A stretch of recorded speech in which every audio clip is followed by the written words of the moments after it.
വടക്കൻ കേരളത്തിൽ മഴയ്ക്ക് നേരിയ ശമനം. കൂത്തുപറമ്പിൽ യുവാവിനെ തോട്ടിൽ മരിച്ച നിലയിൽ കണ്ടെത്തി. മലപ്പുറം മഞ്ചേരിയിൽ നീന്തുന്നതിനിടെ യുവാവ് കുളത്തിൽ മുങ്ങി മരിച്ചു. കക്കയം ഡാമിന്റെ ഷട്ടറുകൾ ഉയർത്തിയിട്ടുണ്ട്. കാസർഗോഡ്, കണ്ണൂർ, വയനാട്, കോഴിക്കോട്, മലപ്പുറം ജില്ലകളിൽ നാളെ വിദ്യാഭ്യാസ സ്ഥാപനങ്ങൾക്ക് അവധി പ്രഖ്യാപിച്ചു. പ്രൊഫഷണൽ കോളേജുകൾക്കും അവധി ബാധകമാണ്. കണ്ണൂരിൽ കൂത്തുപറമ്പിൽ യുവാവിനെ തോട്ടിൽ മരിച്ച നിലയിൽ കണ്ടെത്തി. കലാശപ്പറമ്പത്ത് രാരിഷിനെയാണ് മരിച്ച നിലയിൽ കണ്ടെത്തിയത്. ചന്ദനക്കാമ്പാറ ആനയടിപ്പാലവും ചെറുപുഴ മീൻതുള്ളിപ്പാലവും തകർന്നു.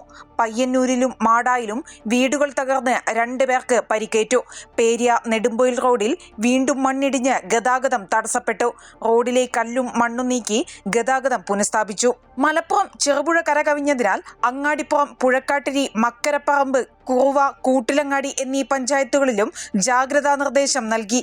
ബക്കിക്കയം റെഗുലേറ്ററിൽ ജലനിരപ്പ് പരമാവധി പിന്നിട്ടതിനാൽ വേങ്ങര, തെന്നല, ഒഴൂർ, ഊരകം, പറപ്പൂർ, എടരിക്കോട്, കണ്ണമംഗലം, AR നഗർ, ഒതുക്കുങ്ങൽ, പെരുമണ്ണ, ക്ലാരി, തിരൂരങ്ങാടി, കോട്ടക്കൽ മുനിസിപ്പാലിറ്റികൾ എന്നിവിടങ്ങളിലും ജാഗ്രതാ നിർദ്ദേശമുണ്ട്. താമരശ്ശേരി ചുരം 9ാം വളവിന് താഴെ ബൊലോറോ ജീപ്പ് താഴേക്ക് പതിച്ചു.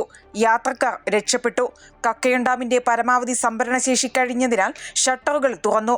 കുറ്റ്യാടി പുഴയുടെ തീരങ്ങളിൽ താമസിക്കുന്നവർ അതീവ ജാഗ്രത പുലർത്തണമെന്ന് മുന്നറിയിപ്പ് നൽകി. കാസർഗോഡ് 4 വീടുകൾ ഭാഗികമായി തകർന്നു. Kurinji, Nellikkunnu, Panathady village, Ujjampady, Delampady village, Padre village, Bayar village എന്നിവിടങ്ങളിലാണ് വീടുകൾ തകർന്നത്. വിവിധ ബ്യൂറോകൾക്കൊപ്പം അമൃത ന്യൂസ്, കോഴിക്കോട്.